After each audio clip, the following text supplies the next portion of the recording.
maanta taariikhdu ay ku beegan tahay 19 Agoosto sanada 2022 wuxuu madaxweyne Cabdicasiis Xasan Maxamed Lafdi Garan oo madaxweynaha dowlad goboleedka Koonfur Galbeed Soomaaliya iyo wafdi uu hogaaminayay ay soo gaareen magaalada Muqdisho oo caasimadda dalka Soomaaliya wafdiga madaxweynaha oo qayb ka ahaayeen gudoomiyaha golaha wakiilada dowlad goboleedka Koonfur Galbeed Soomaaliya Mudane Dr. Cali Saciid Fiqi iyo sidoo kale wasiiro ka tirsan dowlad goboleedka Koonfur Galbeed iyo xildhibaano ka tirsan dowladda Koonfur Galbeed wafdiga madaxweynaha oo waliba qayb ay ka ahaayeen la taliyaal iyo saraakiil madaxtooye ayaa Muqdisho lagu soo dhaweeyay iyagoo ay ku soo dhaweeyeen mas'uuliyiin ka tirsan dowladda federaalka Soomaaliya sida wasiirada dowladda dhexe iyo xildhibaanada baarlamaanka 10aad ee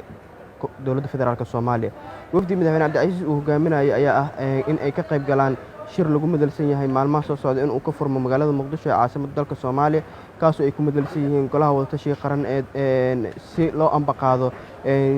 arrimaha doorashooyinka iyo wada xaajoodkii socday ee qaybta doorashooyinka oo runtii hadda laga soo dhamaaday doorashadii aqalka sare ee baarlamaanka sidii loo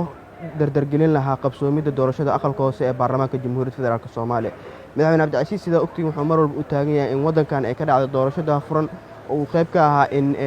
soo saarista aqalka sare baarlamaanka Jamhuuriyadda Federaalka Soomaaliya oo ogeedeen in doorasho xor iyo xalaal ay ka dhacday deegaanada Koonfur Galbeed. Waa mahadsantihiin wabillahi tawfiiq. Assalaamu calaykum waraxmatullaahi wabarakaatuh.